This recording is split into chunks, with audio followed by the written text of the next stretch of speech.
Pada awal November tahun 2022, kondisi pandemi di tempatku melaksanakan tugas menjadi makin serius. Dan dalam waktu beberapa hari, beberapa area sekitar menjadi zona beresiko tinggi.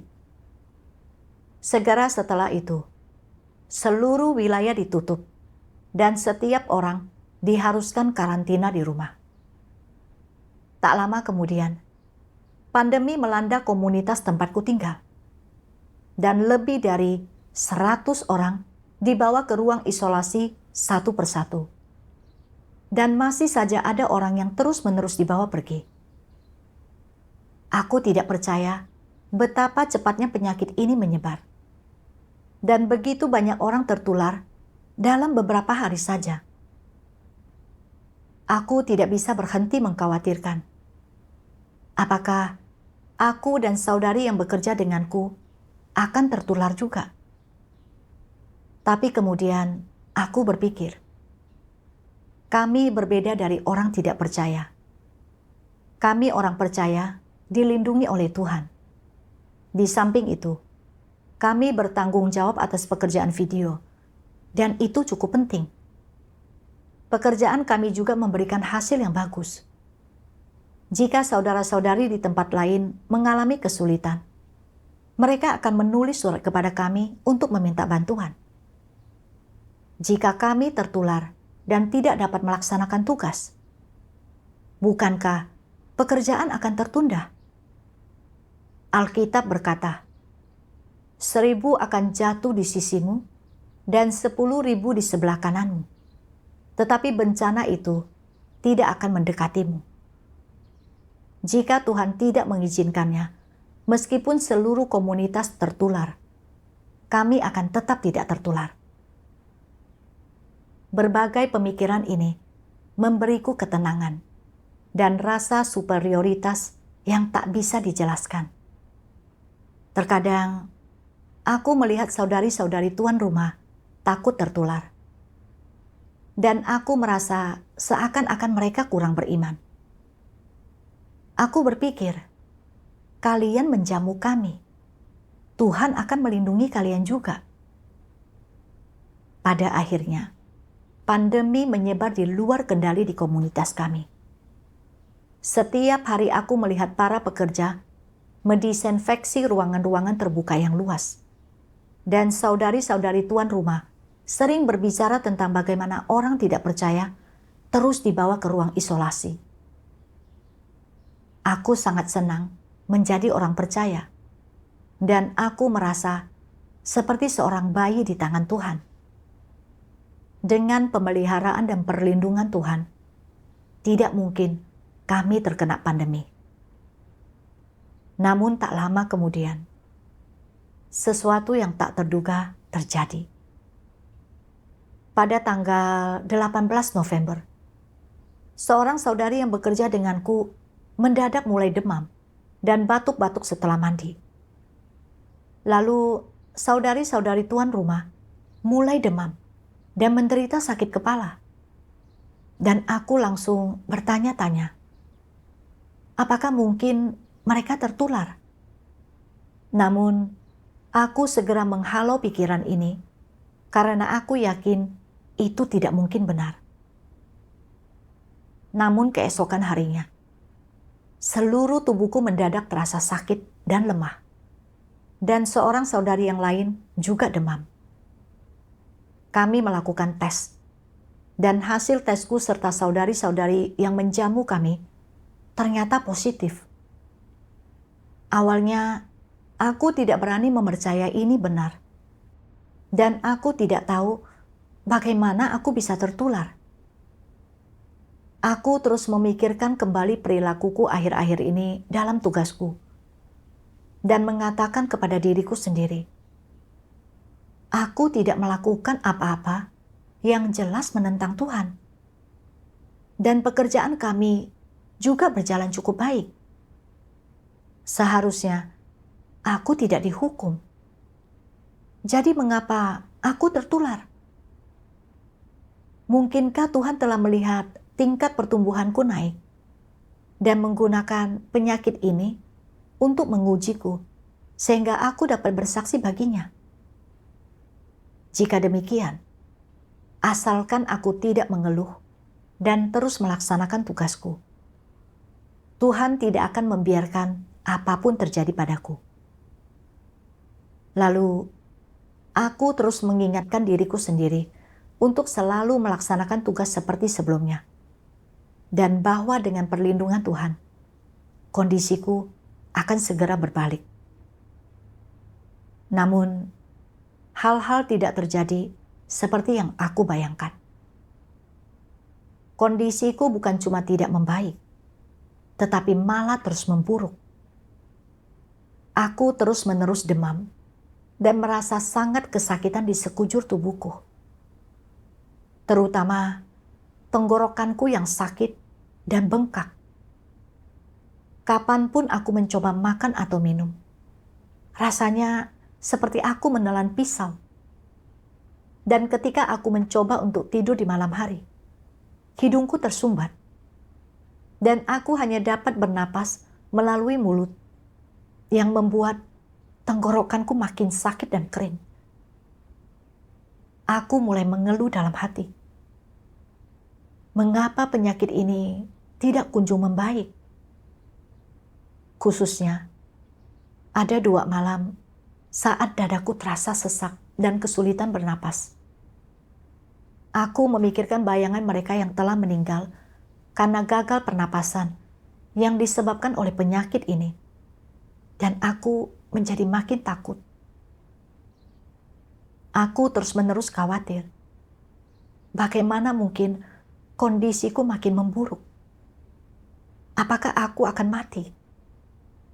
Apakah Tuhan sedang mengujiku atau menghukumku dengan penyakit ini? Pikiran-pikiran ini membuat hatiku terasa sangat sedih. Terutama selama beberapa hari aku sakit, saat hujan dan terasa dingin di dalam rumah. Seolah-olah ada aura kematian di sekelilingku, dan aku merasakan semacam kepahitan yang tak jelas asalnya dalam diriku. Seakan-akan aku telah ditinggalkan Tuhan. Saat ini, rasa superioritas yang sebelumnya aku rasakan telah menghilang. Aku memikirkan bagaimana Tuhan telah memberiku kasih karunia dan memberkatiku sebelumnya.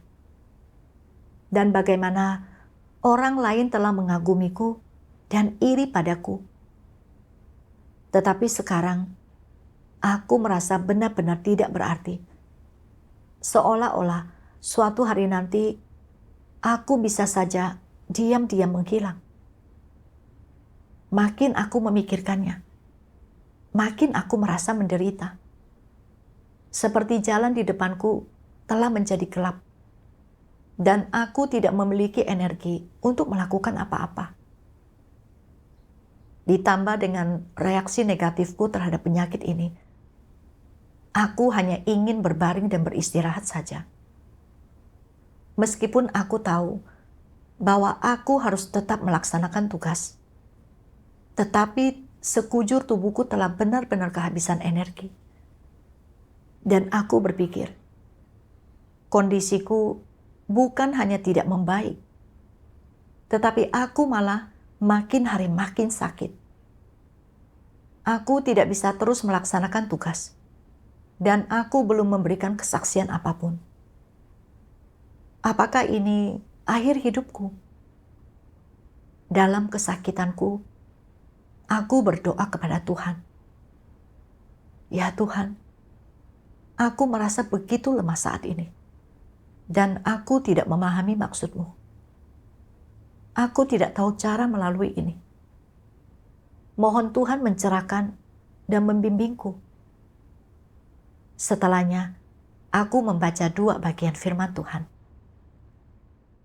Tuhan Yang Maha Kuasa berfirman, ketika Tuhan mengatur agar seseorang menderita suatu penyakit, entah berat atau ringan, tujuan Dia melakukannya bukanlah untuk membuatmu memahami seluk-beluk jatuh sakit, kerugian yang penyakit itu timbulkan pada dirimu, ketidaknyamanan dan kesulitan yang disebabkan penyakit itu terhadapmu, dan segala macam perasaan yang kau rasakan karena penyakit tersebut. Tujuan Dia bukanlah agar engkau memahami penyakit melalui sakitnya dirimu. Sebaliknya, tujuan Dia adalah agar engkau memetik pelajaran dari penyakit, belajar bagaimana memahami maksud Tuhan, belajar memahami watak rusak yang kau perlihatkan, dan sikapmu yang keliru terhadap Tuhan saat engkau sakit, dan belajar bagaimana tunduk pada kedaulatan dan pengaturan Tuhan, sehingga engkau mampu benar-benar tunduk kepada Tuhan dan mampu tetap teguh dalam kesaksianmu. Inilah yang terpenting. Tuhan ingin menyelamatkanmu dan mentahirkanmu melalui penyakit. Hal apa tentang dirimu yang ingin Tuhan tahirkan? Dia ingin mentahirkanmu dari semua keinginan dan tuntutanmu yang berlebihan terhadap Tuhan, dan bahkan mentahirkanmu dari berbagai perhitungan, penilaian, dan perencanaan yang kau buat dengan segala cara untuk bertahan hidup dan untuk terus hidup.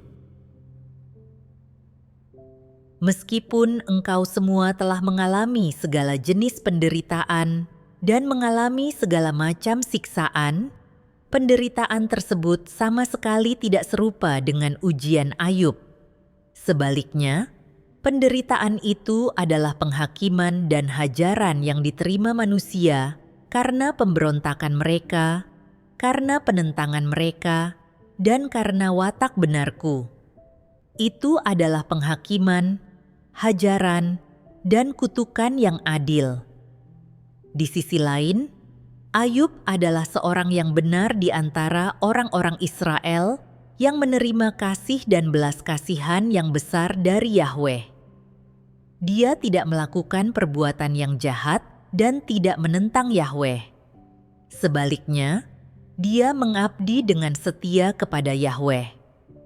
Oleh karena kebenarannya, dia mengalami ujian, dan dia menjalani ujian yang berat karena dia adalah hamba Yahweh yang setia.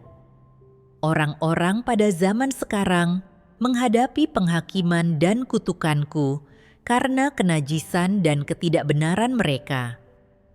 Meski penderitaan mereka tidak seperti apa yang Ayub alami saat dia kehilangan ternaknya, kekayaannya, hamba-hambanya, anak-anaknya, dan semua yang dikasihinya, apa yang mereka derita adalah pemurnian dan pembakaran yang dahsyat.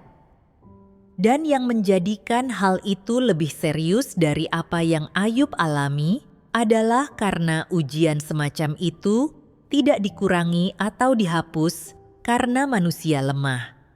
Sebaliknya, ujian-ujian ini bersifat jangka panjang dan terus berlangsung hingga akhir hidup manusia. Ini adalah hukuman, penghakiman, dan kutukan. Ini adalah pembakaran tanpa ampun, dan terlebih lagi, ini adalah warisan yang layak bagi umat manusia. Inilah yang layak manusia dapatkan, dan disinilah watakku yang benar diungkapkan. Ini adalah fakta yang orang ketahui.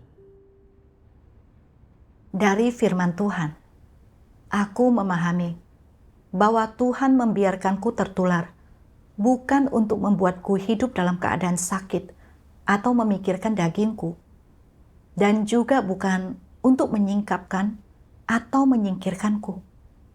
Apalagi karena aku memiliki tingkat pertumbuhan seperti yang kupikirkan, layak memberi kesaksian bagi Tuhan seperti Ayub. Tetapi lebih karena aku memiliki watak yang rusak. Tuhan menggunakan penyakit ini untuk menyingkapkan kerusakanku, untuk mentahirkanku, dan untuk mengubahku. Jika aku bisa merenungkan diriku sendiri dan mencari kebenaran, maka ini akan menjadi kesempatan yang baik untuk mendapatkan kebenaran. Tetapi, aku selalu hidup dalam gagasan dan imajinasiku bahwa Tuhan tidak akan membiarkanku sakit.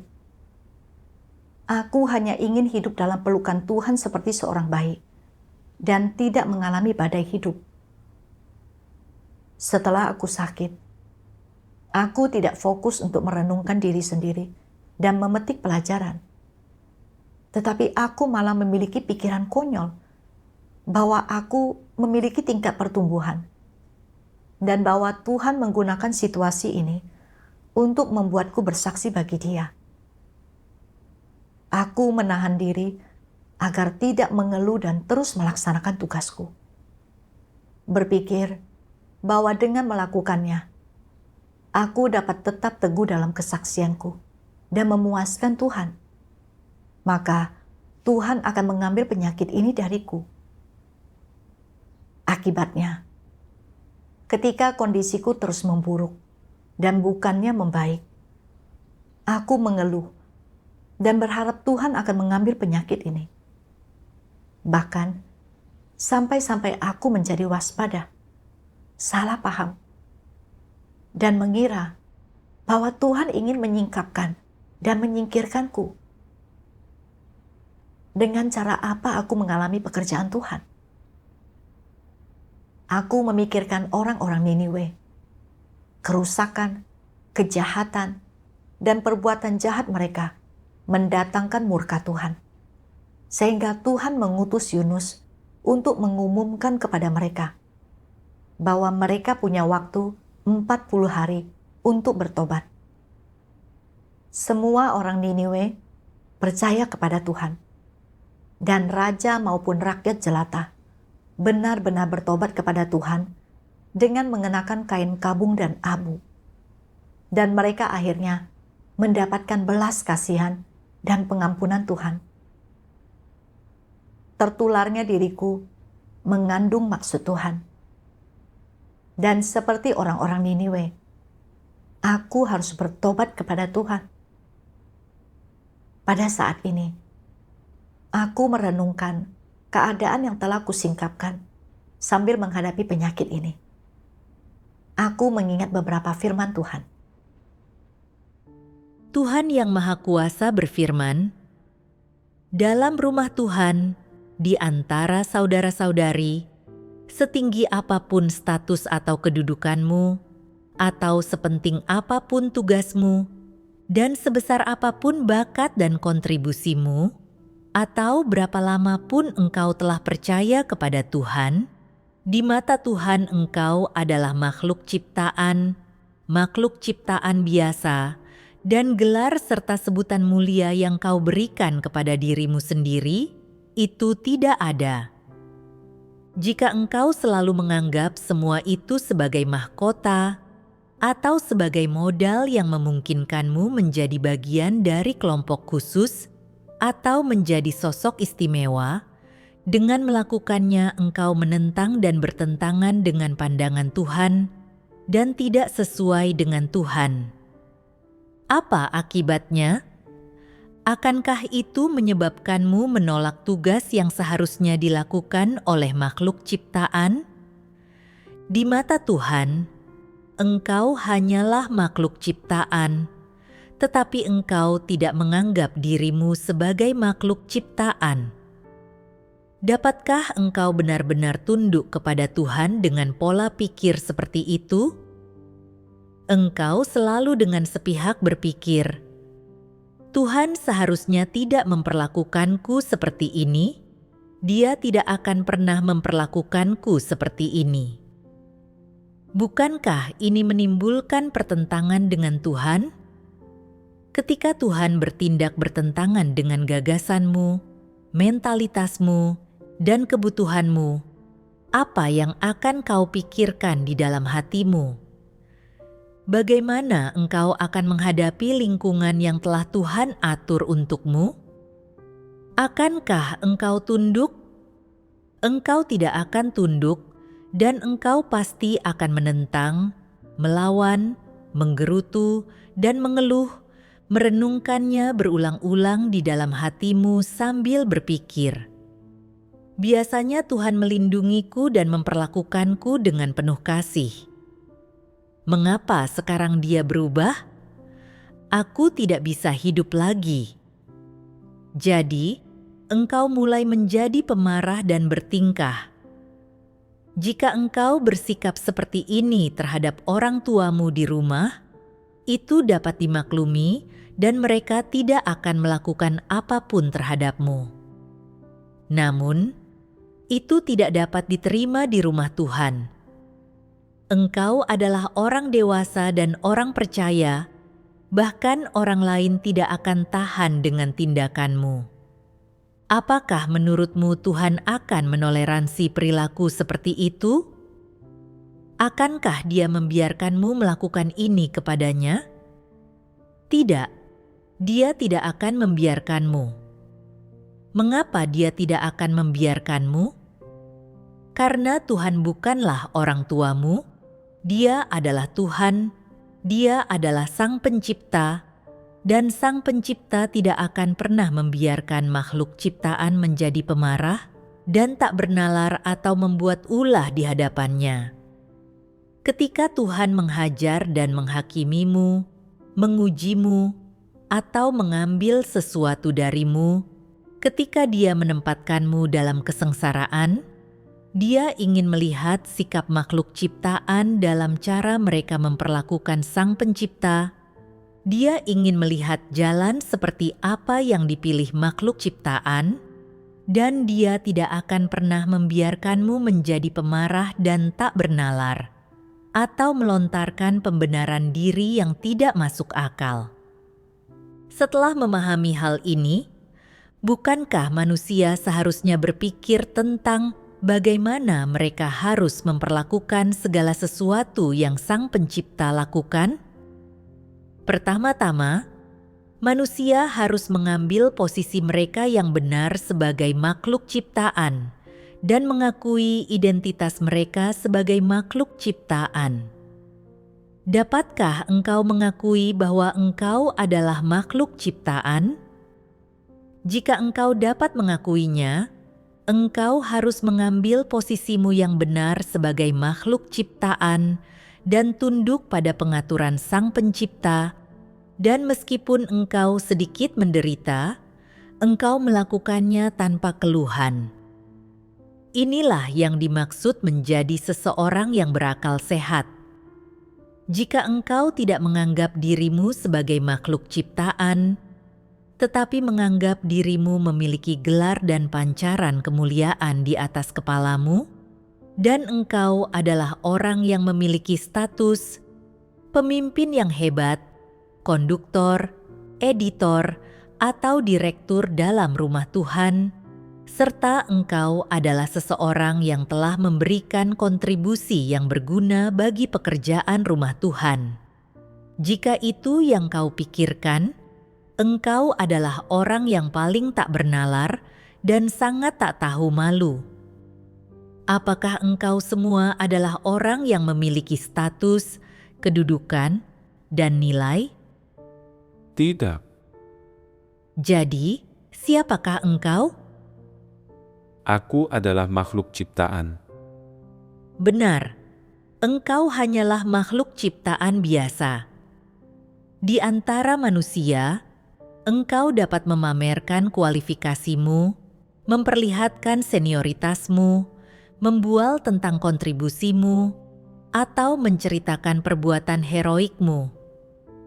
Namun, di hadapan Tuhan, semua hal ini tidak ada, dan engkau tidak boleh membicarakannya, memamerkannya, atau bertindak seolah-olah sudah berpengalaman.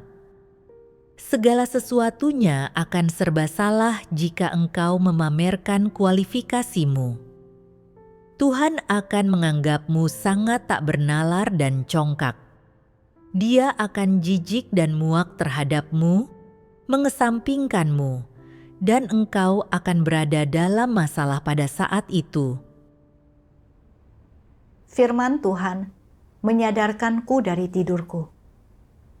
Ternyata aku telah memandang tugas penting yang aku lakukan, pekerjaanku yang efektif, dan perkenanan dari pemimpin, pekerja, saudara-saudariku sebagai aset. Dan aku mulai memamerkan kualifikasiku dan menyoroti pencapaianku dengan pemikiran bahwa aku berbeda dari orang tidak percaya dan bahwa Tuhan pasti akan melindungiku dari pandemi ini. Dan meskipun aku sampai jatuh sakit, itu karena aku memiliki tingkat pertumbuhan dan Tuhan sedang mengujiku untuk membuatku bersaksi baginya. Seolah-olah entah bagaimana aku terpisah dari sisa umat manusia yang rusak. Aku menyadari betapa congkaknya diriku, terutama dengan membaca firman Tuhan ini. Segala sesuatunya akan serba salah jika engkau memamerkan kualifikasimu. Tuhan akan menganggapmu sangat tak bernalar dan congkak. Dia akan jijik dan muak terhadapmu, mengesampingkanmu, dan engkau akan berada dalam masalah pada saat itu. Aku menyadari Tuhan benar-benar membenci orang seperti itu.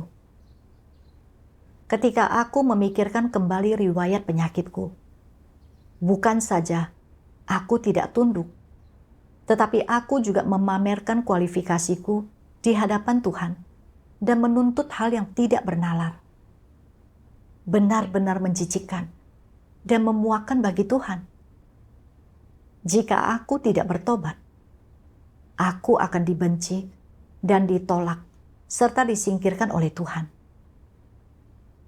Dengan menyadari hal ini, aku segera berdoa kepada Tuhan. Ya Tuhan, jika bukan karena penyakit ini, aku tidak akan merenungkan diriku sendiri, dan aku bahkan tidak akan menyadari bahwa aku menentang-Mu.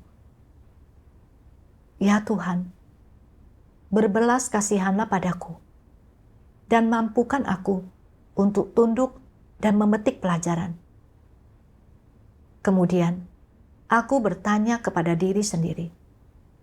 Sebelumnya, aku mengira bahwa aku mendapatkan hasil dari pekerjaanku dan memperoleh perkenanan dari saudara-saudariku, dan bahwa Tuhan seharusnya memperkenankanku dan melindungiku dari pandemi. Tetapi, inikah yang sebenarnya dilihat Tuhan? Suatu hari, aku menemukan jawaban dalam firman Tuhan. Tuhan Yang Maha Kuasa berfirman, "Mungkin engkau semua memikirkan bahwa karena sudah menjadi pengikut selama bertahun-tahun, engkau telah bekerja keras apapun yang terjadi, dan bahwa apapun yang terjadi, engkau dapat menjadi orang yang berjerih payah dan mendapatkan tiket makan di rumah Tuhan. Aku akan katakan bahwa sebagian besar dari antaramu berpikir seperti ini karena engkau semua selalu mengejar prinsip bagaimana agar engkau mendapat keuntungan dan bagaimana agar engkau tidak dimanfaatkan. Jadi, kukatakan kepadamu sekarang dengan serius, aku tidak peduli seberapa baik kerja kerasmu, seberapa mengesankan kualifikasimu, seberapa dekat engkau mengikuti aku, seberapa terkenalnya engkau, atau seberapa banyak engkau telah memperbaiki sikapmu. Selama engkau belum memenuhi tuntutanku, engkau tidak akan pernah bisa mendapatkan pujianku. Hapus semua gagasan dan perhitunganmu secepat mungkin, dan mulailah memperlakukan tuntutanku dengan serius. Jika tidak, aku akan mengubah semua orang menjadi abu untuk mengakhiri pekerjaanku.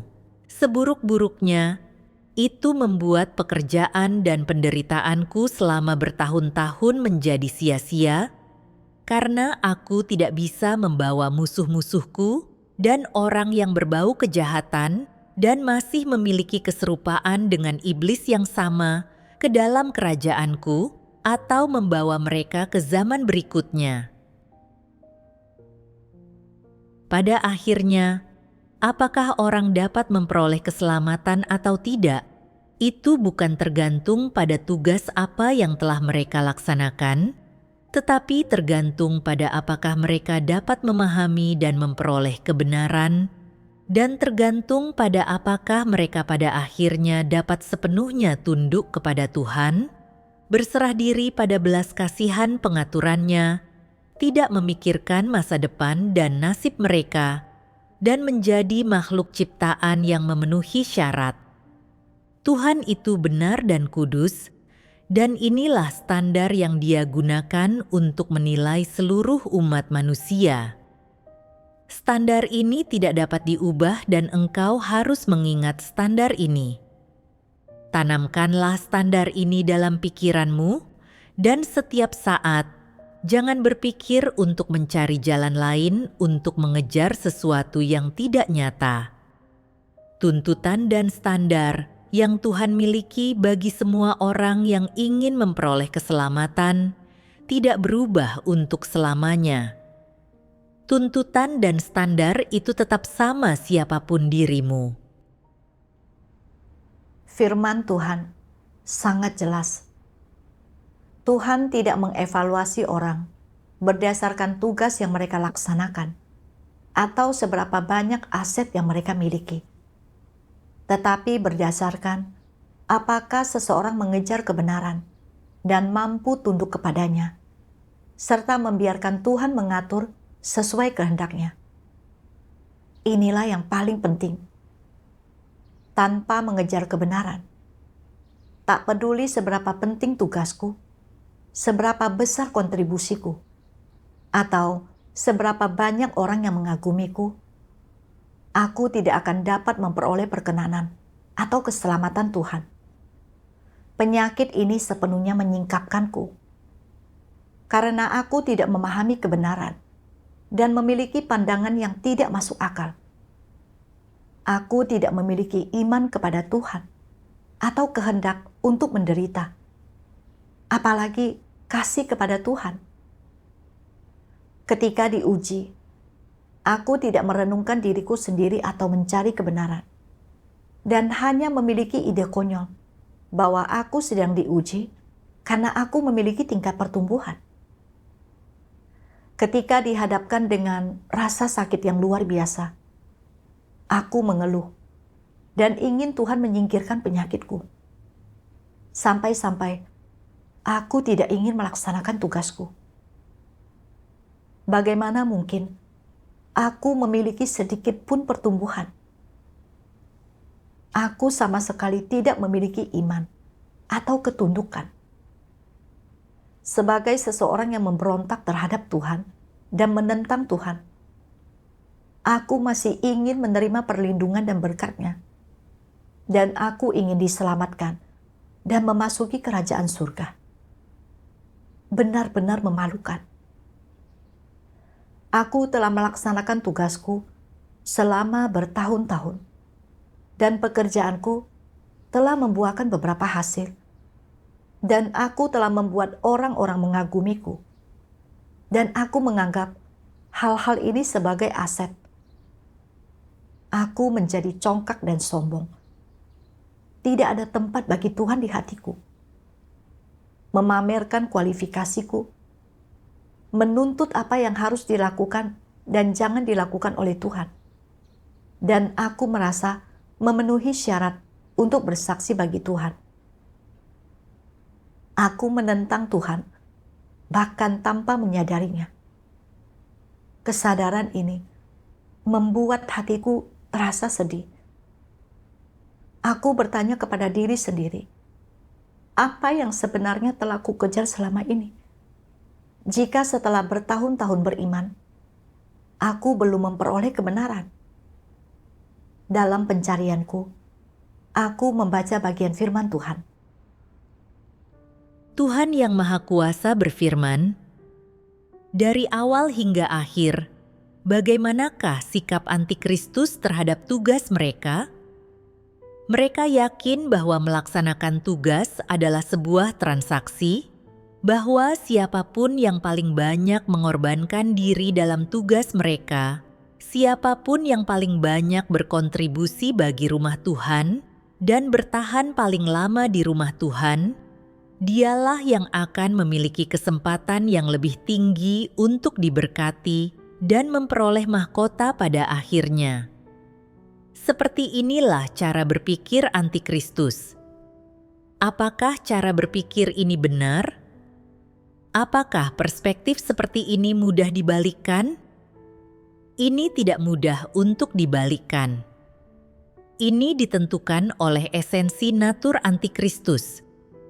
Di dalam hatinya, antikristus muak akan kebenaran, mereka sama sekali tidak mencari kebenaran dan sedang menempuh jalan yang salah, sehingga perspektif mereka dalam bertransaksi dengan Tuhan tidaklah mudah untuk dibalikkan.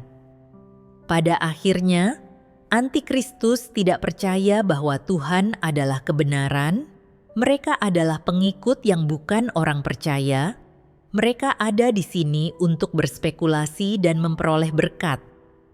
Bagi pengikut yang bukan orang percaya untuk percaya kepada Tuhan, hal ini sendiri tidaklah masuk akal.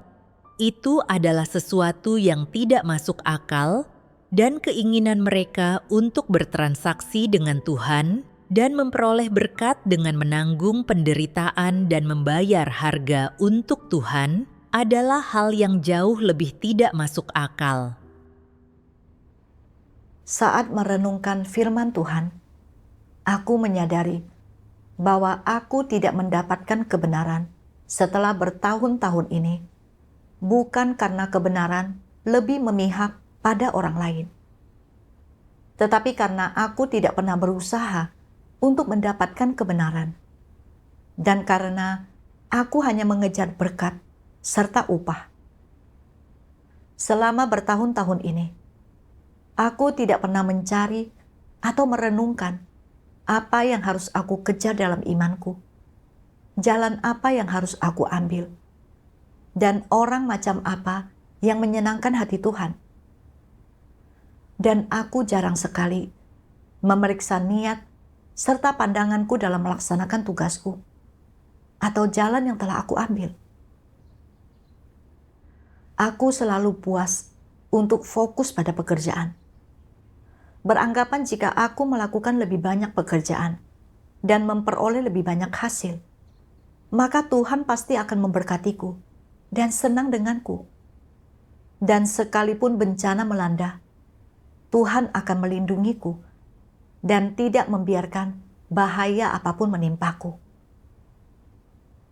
Melalui penyingkapan firman Tuhan, aku akhirnya menyadari bahwa pikiranku mengikuti logika seorang antikristus yang merupakan pandangan transaksional pengikut yang bukan orang percaya, dan bahwa aku mencoba menipu Tuhan dan memanfaatkan Dia untuk mencapai tujuanku sendiri. Ini menentang Tuhan. Aku teringat akan Paulus di zaman kasih karunia. Dia menyebarkan Injil kepada begitu banyak orang, bahkan ke sebagian besar wilayah Eropa. Dan dia membuat banyak orang menjadi percaya.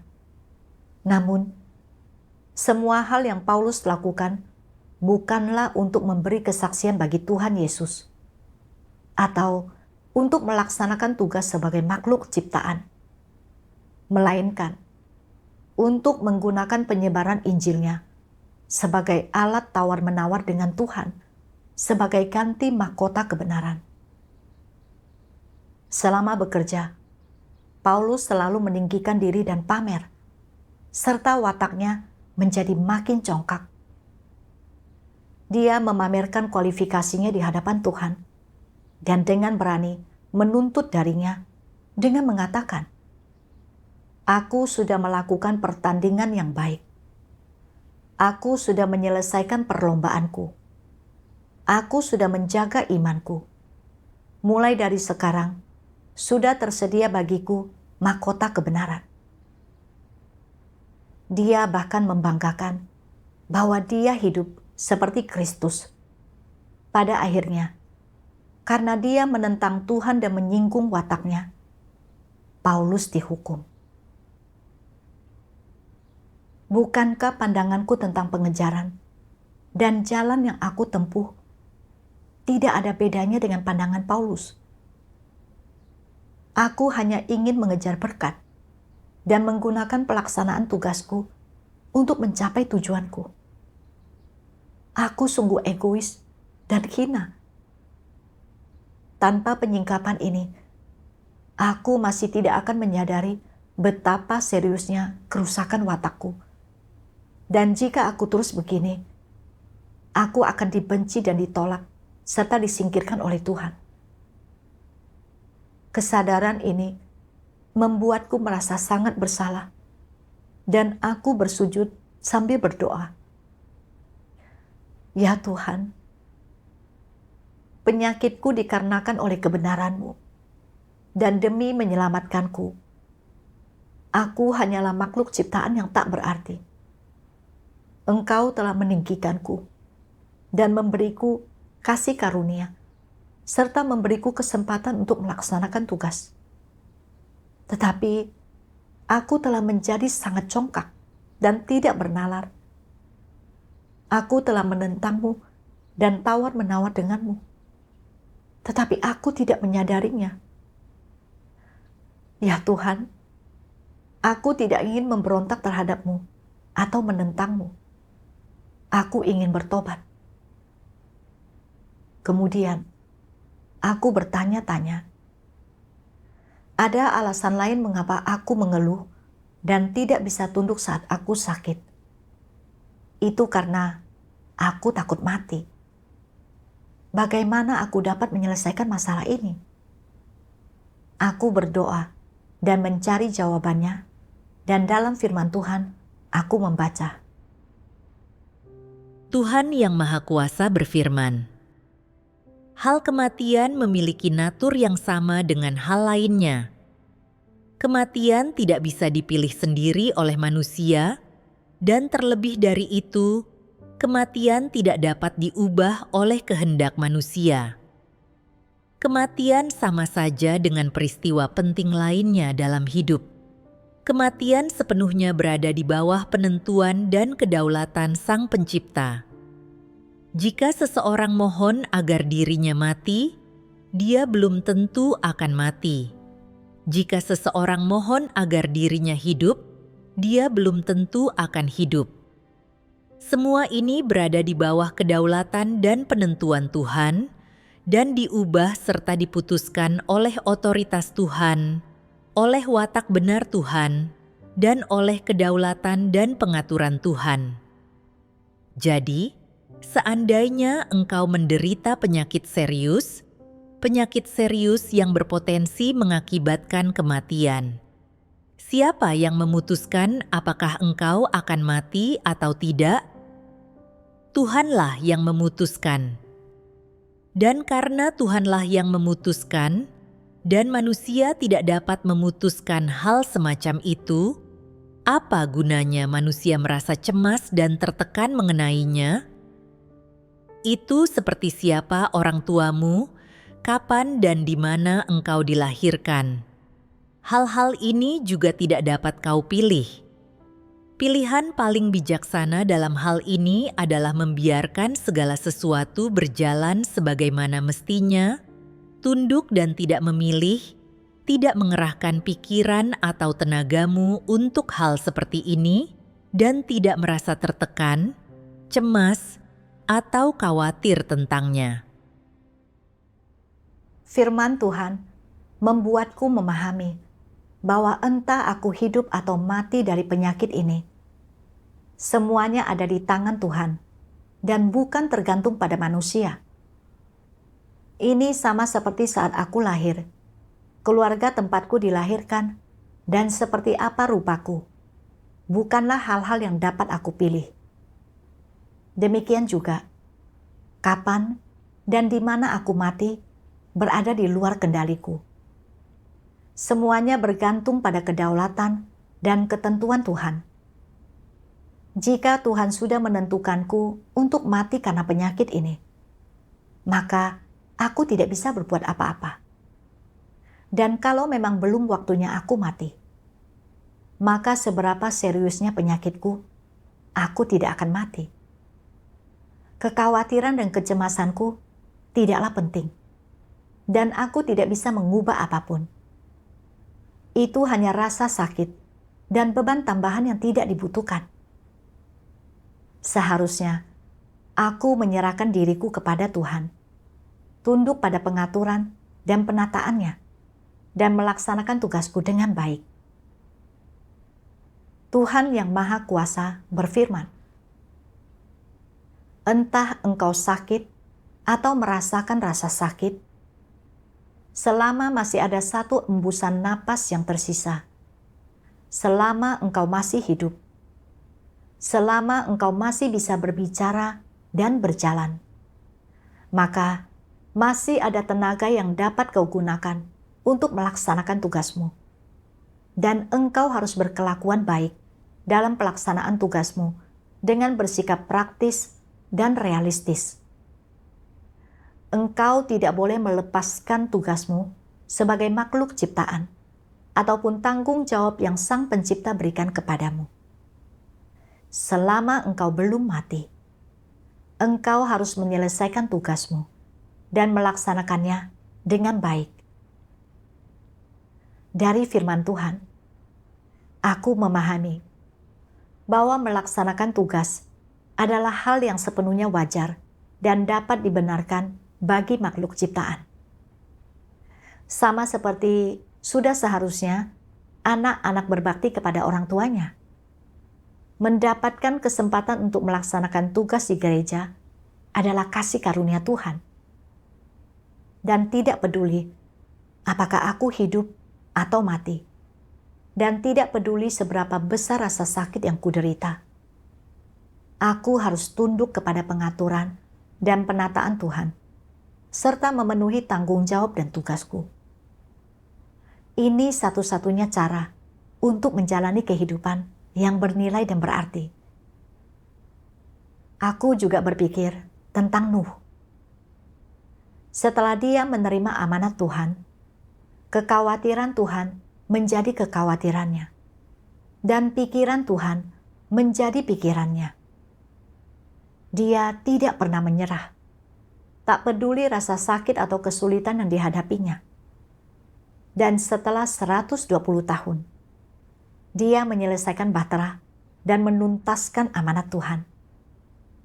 Kesetiaan dan ketundukan Nuh menyenangkan Tuhan, dan inilah teladan yang harus aku ikuti.